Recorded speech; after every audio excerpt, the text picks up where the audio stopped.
This call is now being recorded. अब ठीक है ना?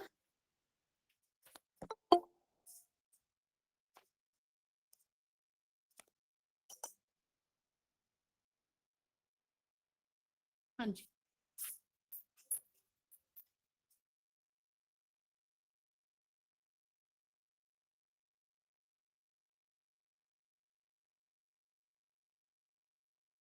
Good evening, ma'am. हाँ जी, गुड इवनिंग।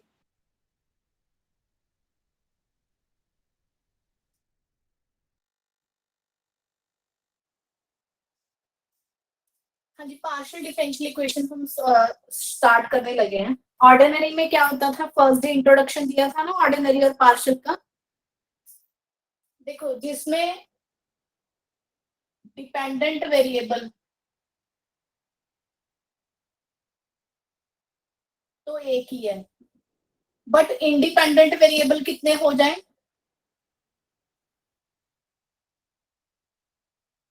दो हो या दो से ज्यादा। जैसे मान लो ये वाली z एक आपके पास डिपेंडेंट वेरिएबल है, आपको इसको डेरिवेट करना है with respect to x and with respect to y। आपको विद रिस्पेक्ट टू x और y जब भी आपको डेरिवेट करना पड़ जाता है तो आपको पार्शियल डेरिवेटिव में ही लिखते हो ना, आप उसको टोटल डेरिवेटिव में तो लिखते नहीं। तो ऐसी इक्वेशन को क्या कहा जाता है? Partial differential equation. This is called PDE, partial differential equation. ठीक है जी। अब आपको इसमें कुछ नोटेशंस याद करनी है। क्या? z का विद रिस्पेक्ट टू x अगर मैं पार्शियल डेरिवेटिव करूं तो वो p होता है, z का विद रिस्पेक्ट टू y करूं तो q होता है। अगर इसको विद रिस्पेक्ट टू x दो बार करूं तो r,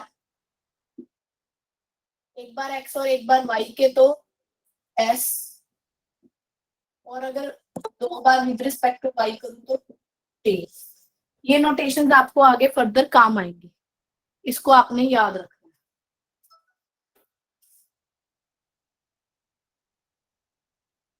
नेक्स्ट आ गया order of A partial differential equation. जल्दी से पहले इसका ऑर्डर बताओ, इसका ऑर्डर कितना? 1। हाँ, क्योंकि आप एक बार ही डेरिवेट कर रहे हो z को with respect to x and y। अच्छा, इसका कितना होगा?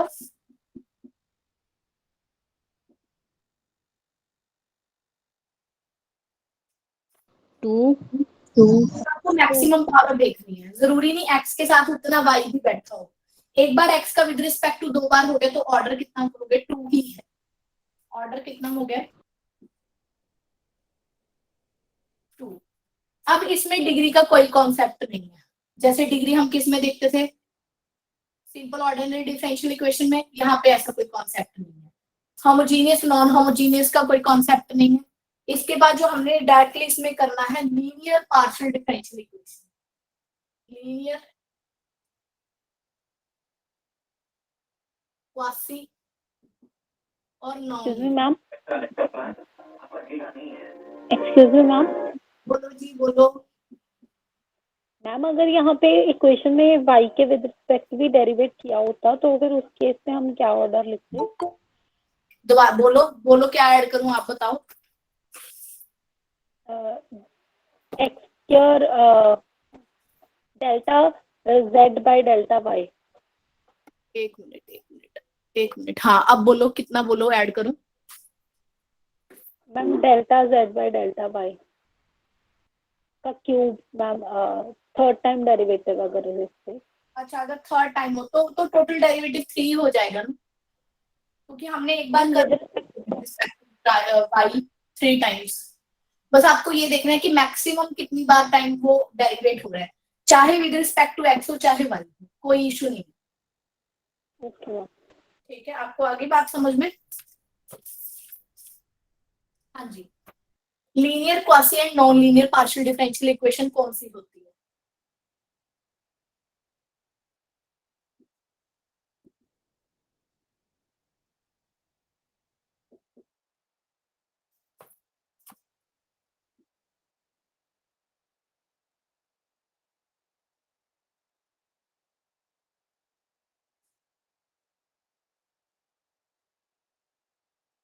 हाँ जी, ध्यान से देखो, लीनियर कब कहेंगे?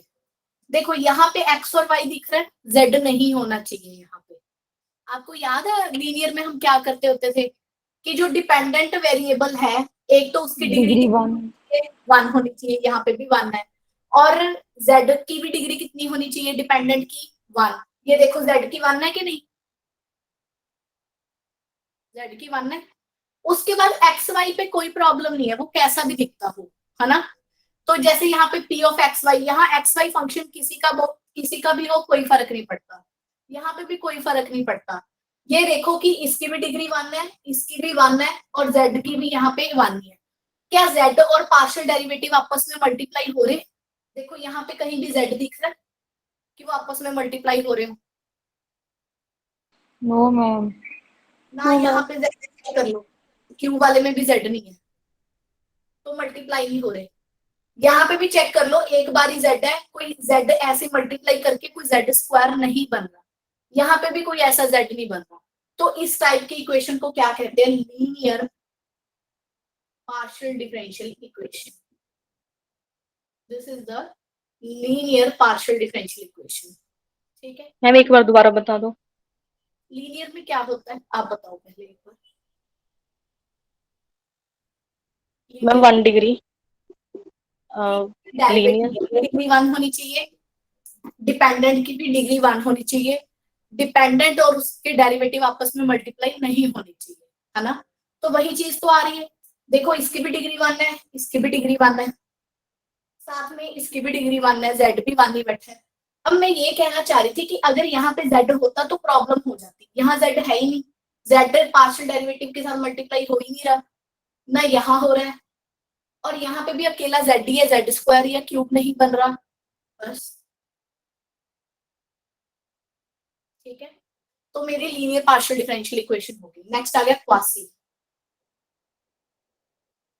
क्वासी में देखो ध्यान से क्या है, अब ये थोड़ा सा जो है ना वो ऑर्डिनरी से डिफरेंट है। आपको एक बार लीनियर याद कर लेनी है, वो मैंने आपको बता दिया। अब आप छेड़खानी इधर से शुरू करोगे, कैसे? यहाँ आपने वैसा ही रखा एक्स वाई, और ये 1 डिग्री वाला ही है, बट जो ये है ना, यहाँ पे भी z की 1 डिग्री होती थी। अब मैं z की यहाँ जरूरी नहीं कि 1 डिग्री हो, यहाँ आर एक्स वाई जेड लिख, any function of x y z. मैं चाहूँ करली जेड ओवर करली वाई नहीं आएगा? हाँ, curly z over curly y q के साथ। ये तो गलती से लिखी।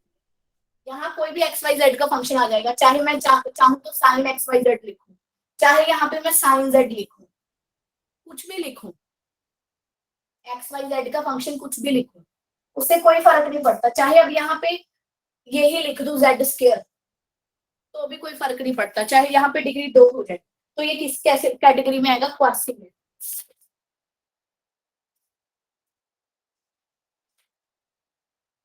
क्वासी में आएगा।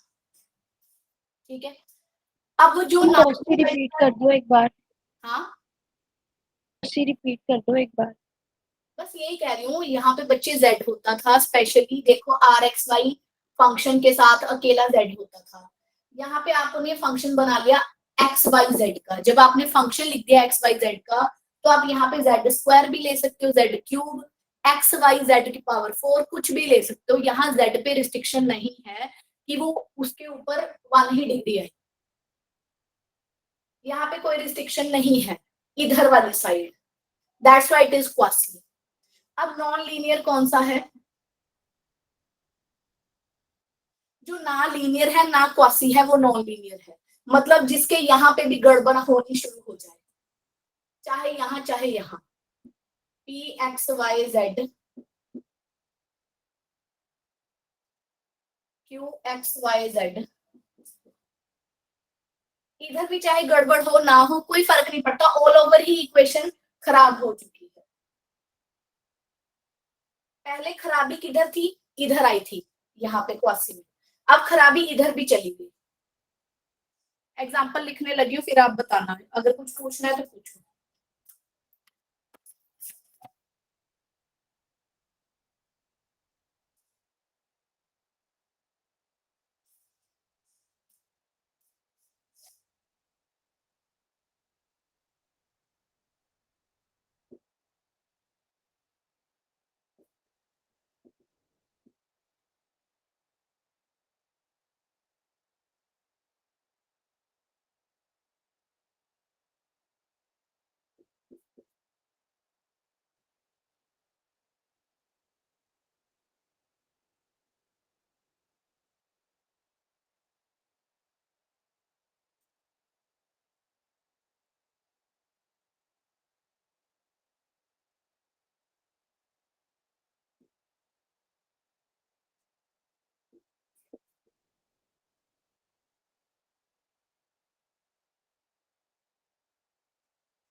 हाँ जी, चेक करो कौन सी क्वासी है, लीनियर है, नॉन लीनियर।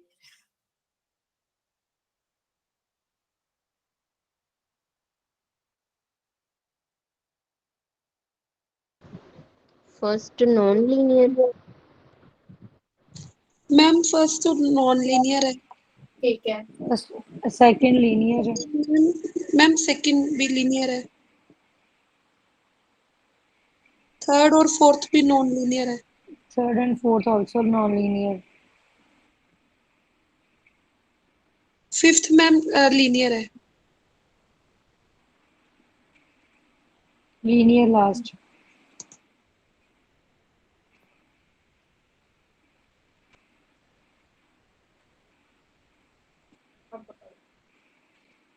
क्वासी। क्वासी बन गया। बाकी भी कर लो, फिर बताती हूँ।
हाँ जी,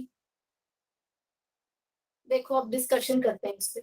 यहाँ पे देखो z और करली z अपॉन करली x, यहाँ पे z एंटर हो गया। मैंने कहा था अगर यहाँ पे z एंटर ना हो तो लीनियर, अगर इधर वाली साइड z की वैल्यू इंक्रीज हो जाए, डिग्री मोर देन 1 हो जाए तो फिर क्वासी।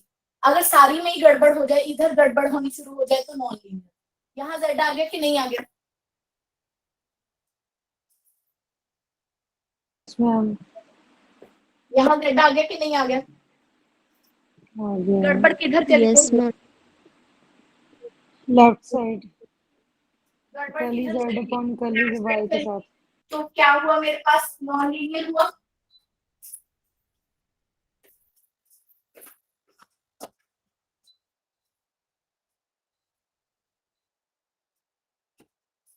नॉन लीनियर हो गया। इस वाले में देखो ना तो कोई गड़बड़ यहाँ पे है, यहाँ पे भी अकेला z ही है, बाकी एक्स वाई के फंक्शन है, तो ये लीनियर। ये नॉन लीनियर क्यों है? क्योंकि गड़बड़ यहाँ आ गई, z यहाँ पहुंच गया, यहाँ पे भी z पहुंच गया। z यहाँ तक नहीं पहुंचा, z ने प्रॉब्लम यहाँ कर दी, यहाँ डिग्री इंक्रीज कर दी, तो ये क्या हो गया? क्वासी। देखो जी, आ गया समझ में? आ गया समझ? हाँ,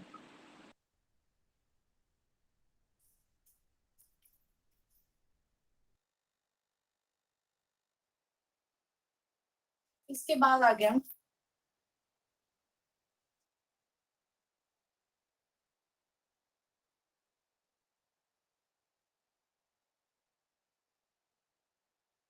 कंप्लीट सॉल्यूशन। कौन सा है? अगर मैं आपको एक्स वाई जेड पी और क्यू में पार्शियल डिफरेंशियल इक्वेशन दे दूं, पी और क्यू क्या है? Curly z over curly x, curly z over curly y. क्या यहाँ से ये पता चल रहा है कि लीनियर है, क्वासी है, नॉन लीनियर है? कुछ नहीं पता चल रहा। क्यों? फंक्शन दिया है। फंक्शन तो मैं कैसा भी बना दूं, इसको स्क्वायर करके लिख दूं, इसको क्यूब करके लिख दूं, तो ये linear, non linear, higher order या क्वासी कुछ भी हो सकती है। अगर इसका सोल्यूशन इस टाइप का निकले, अगर यहाँ पे दो कांस्टेंट आ जाए तो मैं इसको क्या दूंगी? Complete solution. नेक्स्ट आ गया पर्टिकुलर सोल्यूशन। अगर कांस्टेंट जो कि ए और बी है, इनकी अगर मैं वैल्यूज रख दूं तो वो क्या बन जाएगा? पर्टिकुलर सोल्यूशन, जो हम ऑर्डिनरी में पढ़ते आ रहे हैं। Singular solution.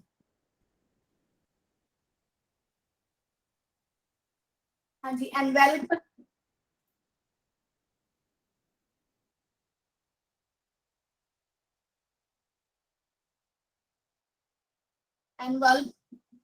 is called singular solution which is obtained from here।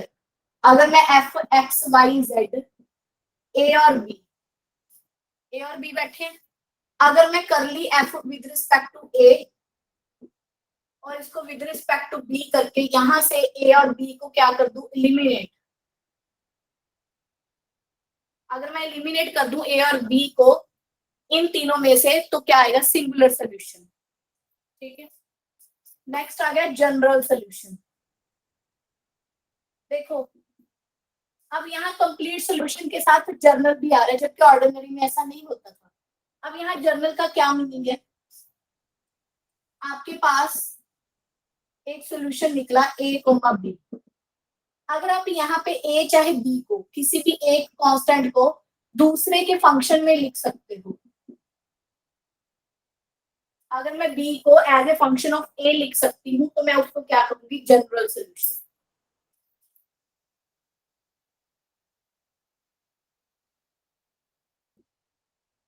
देखो जी, समझ आया? आपको वहां डेफिनेशंस ही पूछी जाएंगी, आपको डेफिनेशन ही लर्न करके जानी है। ठीक है, नेक्स्ट आ गया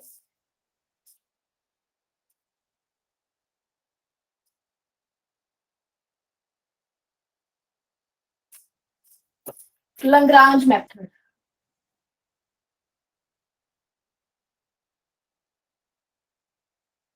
अब ये मेथड कहाँ यूज होता है, specially to solve linear differential equation. Linear partial differential equation, आप इसे सिर्फ यही सॉल्व कर सकते हो। वैसे आप ये भी थोड़ा याद रखना कि नॉन लीनियर को कैसे सॉल्व किया जाता है, बाय चारपिट्स मेथड।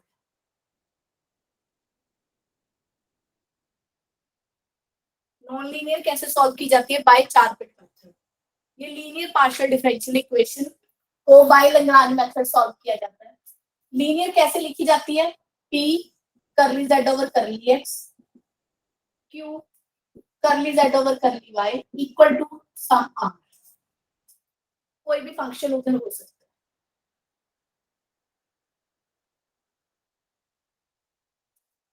हाँ जी, अब ये देखो, इसकी वैल्यू हम ये भी तो लिखते हैं p into small p equal to r, है ना।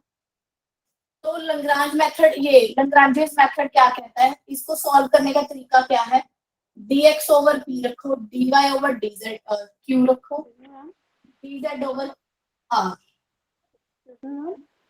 दो करके सॉल्यूशन फाइंड किया जाता है। बाकी पता रहता है, जैसे यहाँ पे क्योंकि dx dy आ गए ना, तो जैसे हम ऑर्डिनरी डिफरेंशियल इक्वेशन सॉल्व करते हैं वैसे सॉल्व किया जाएगा। जैसे क्वेश्चन, एक्सक्यूज मी मैम, हाँ जी,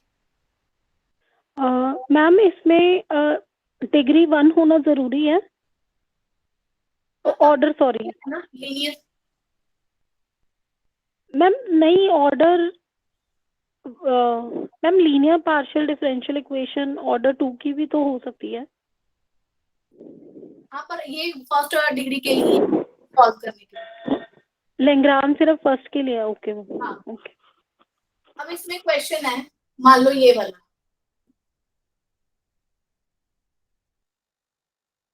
ये क्वेश्चन आ गया आपको सॉल्व करने के लिए। आप इसकी वैल्यू क्या है, capital P capital Q, this is my capital R। तो कैसे फाइंड करते हैं solution, dx over x dy over y dz over z, है ना। दो को इक्वेट कर लो, पहले आप इन दोनों को इक्वेट करो। क्या आया, इसके इंटीग्रेशन करके log x equal to log y some constant c1, है ना। इन दोनों को करो log y log z into c2। आपको क्या करना है, कांस्टेंट की वैल्यू निकालनी। log से log कट जाएगा, x ओवर y कितना आया c1, यहाँ पे y ओवर z कितना आया c2। इसका सोल्यूशन कैसे रिप्रेजेंट किया जाता है, पहली बात, या तो आप c1 फाई ऑफ c2 लिखो, ये भी सोल्यूशन है। चाहे C2 फाई ऑफ C1 लिखो, ये भी सोल्यूशन है। चाहे आप थर्ड मेथड है इसको लिखने का, phi C1 C2 equal to 0, ये तीनों तरीके हैं सोल्यूशन लिखने के। तो आप बताओ कि क्या पॉसिबल सोल्यूशन बने। हाँ जी, C1 equal to phi C2, C1 की वैल्यू कितनी है x over y, phi of y over z। दूसरे के अकॉर्डिंग क्या बना, y over z, phi of x y। इस अकॉर्डिंग क्या बना, function of x over y, y z equal to 0। ये तीनों टाइप के आपके पास क्या आ गए सोल्यूशन। पेपर में कोई भी दिया हो सकता है, वैसे इतना आएगा ही, फिर भी सीख लो। देखो जी, मैम हाँ मैम आपने सॉल्यूशंस कैसे लिखे वो थोड़ा कम समझ आ रहा है। ये आपको याद करना पड़ेगा, इसी फॉर्मेट में इसके सोल्यूशन लिखे जाते हैं। C1 equal to phi of C2, या फिर C2 equal to phi of C1, या phi C1 C2 equal to 0। मैंने तो फिर यहाँ से C1 C2 की वैल्यू यहाँ रखी है बस। Okay ma'am. मैम ये dx over p dy over q ये कैसे लिखा है? ये देखो मेथड इसको सॉल्व करने का।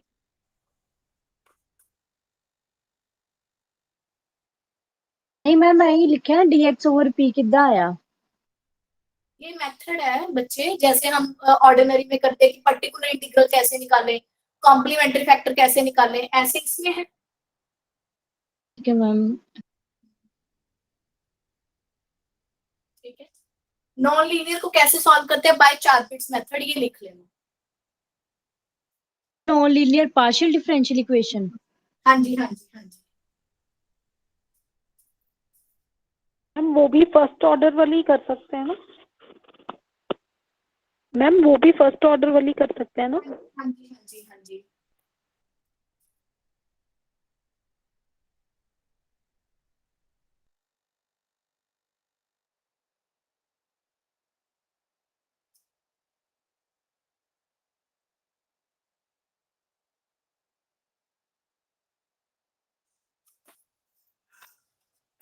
एक चारपिट मेथड भी लिख ही लो। मान लो आपके पास कोई नॉन लीनियर डिफरेंशियल इक्वेशन दी है, f x y z p q form की। चारपिट मेथड क्या होता है,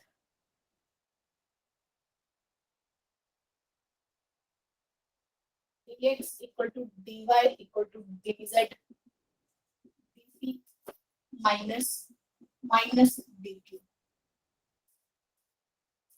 f of p f of q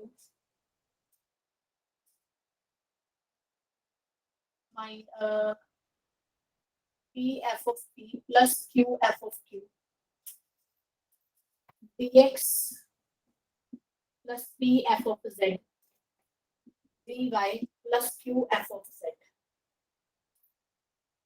ये बस इक्वेशन कभी डायरेक्टली लिखी आ जाती है कि इसमें से कौन सा चारपिट मेथड है। चारपिट ये मेथड होता है, आपको ऑप्शन दी जाएंगे, आपको ये वाली करेक्ट करनी है। ठीक है,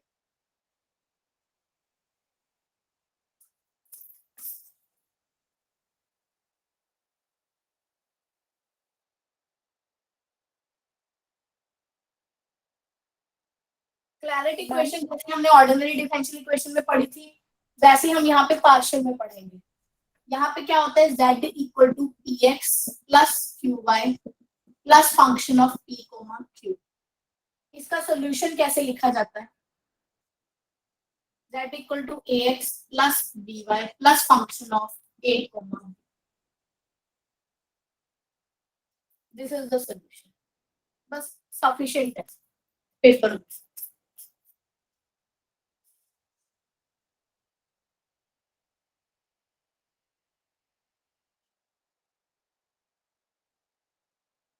इसके बाद आप अपने डाउट्स पूछ लो। कल से हम नया चैप्टर स्टार्ट करेंगे, सॉरी कल तो संडे है, मतलब मंडे से हम नया चैप्टर स्टार्ट करेंगे। आप यहाँ तक कुछ भी पूछ लो जो आपके डाउट्स। मैम क्लैरेट्स मेथड का कोई क्वेश्चन? यही है ना क्वेश्चन, ऐसे ही आएगा जैसे ये लगाओ z equal to ma'am sorry Q sorry ma'am Charpit method बोलना था मैं। 4 पे इतना आएगा ही नहीं बच्चे आपको, इवन आपके तो सिलेबस में भी मेंशन नहीं है। ठीक है, p x okay ma'am. P q z equal to p x q y plus p square q, ये सारे क्लैरेट फॉर्म से होने वाले क्वेश्चन है। यहाँ क्या लिख दोगे आप इसकी जगह, ए एक्स प्लस बी वाई ए, यहाँ पे क्या लिखोगे, ए एक्स प्लस बी वाई ए स्क्र बी, पी की जगह ए करना है, क्यू की जगह बी करना है, कांस्टेंट बी लिखना है बस। मम्मी एक बार ये रिपीट कर दो, माइनस डी पी अपॉन क्या लिखा है? dx dy dz minus dt minus dq, f of p, इसका मतलब क्या होता है, फंक्शन का partial derivative with respect to p. F of p का मीनिंग क्या है, partial derivative of f with respect to p. F of q का मीनिंग क्या है, partial derivative of f with respect to Q.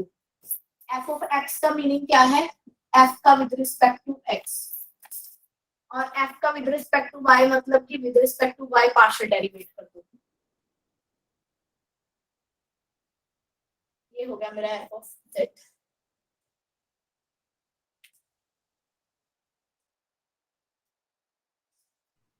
Means ma'am वहाँ पे लिखा है minus D P upon F X plus P D F Z. हाँ जी हाँ जी, F X plus P F Z, F of Y plus Q F Z. ठीक है, थैंक यू मैम। हाँ,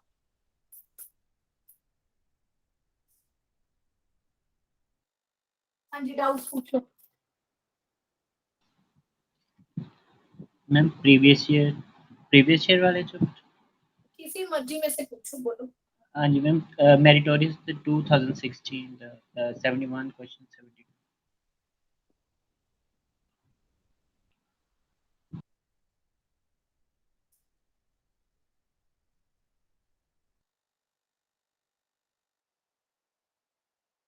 मेरिटोरियस कौन सा?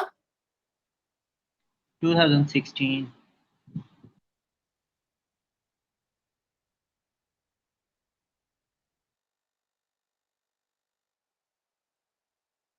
हाँ, कौन से वाला? The differential equation y dy by dx by dy plus 1 is equal to y, y 0 is equal to 1. ठीक है ठीक है।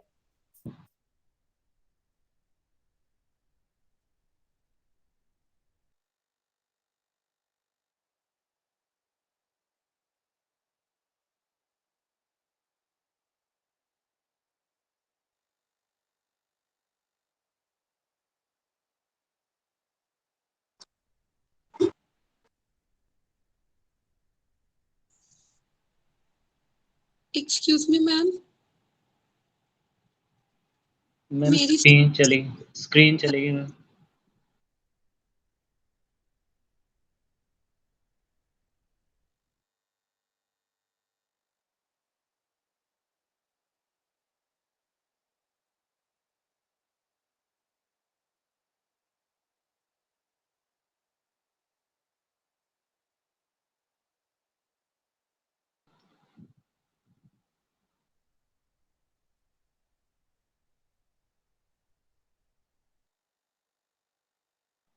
सभी की स्क्रीन गई है?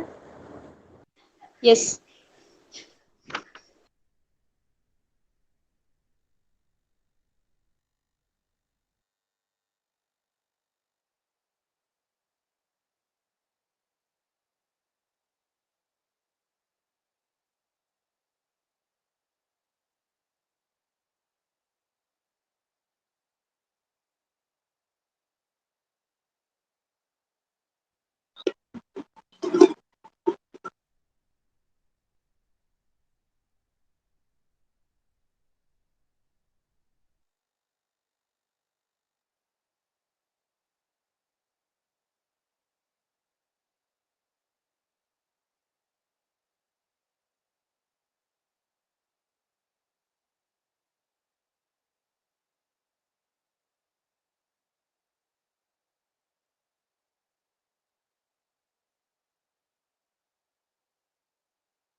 मैम को फोन किया किसी ने?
कॉल करके पूछ लो कोई। मैंने कर दिया कॉल, कुछ देख रहे होंगे।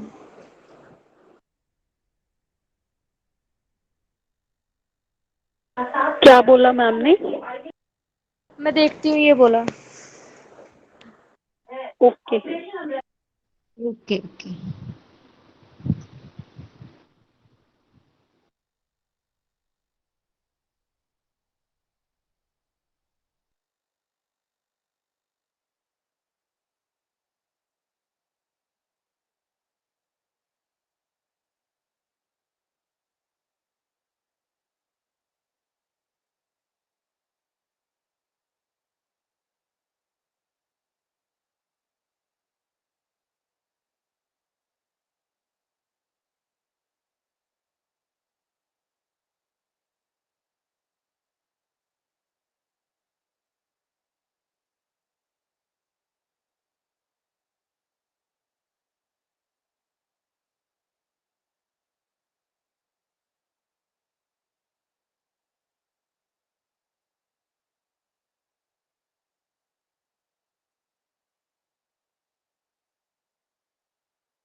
किसी और ने पूछा दोबारा?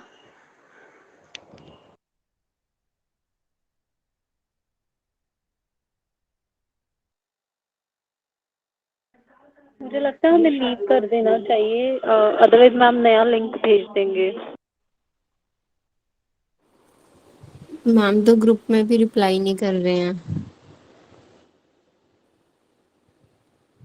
फिर लीव कर दे। शायद अब कल ही हो क्लास, क्योंकि वैसे भी वही चल रहे थे। पूछ ले एक बार, वो पूछ लेती हूँ मैं।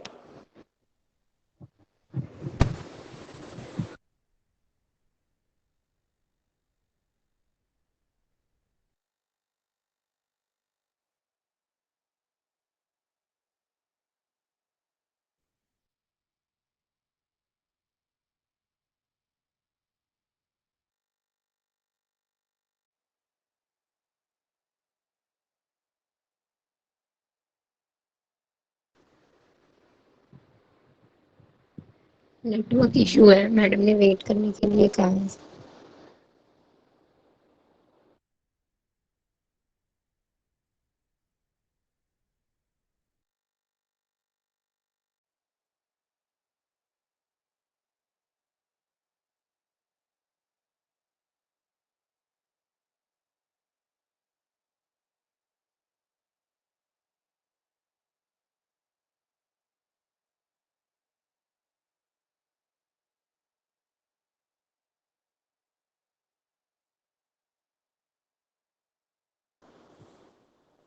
कर दो लीव, अब मंडे क्लास होगी।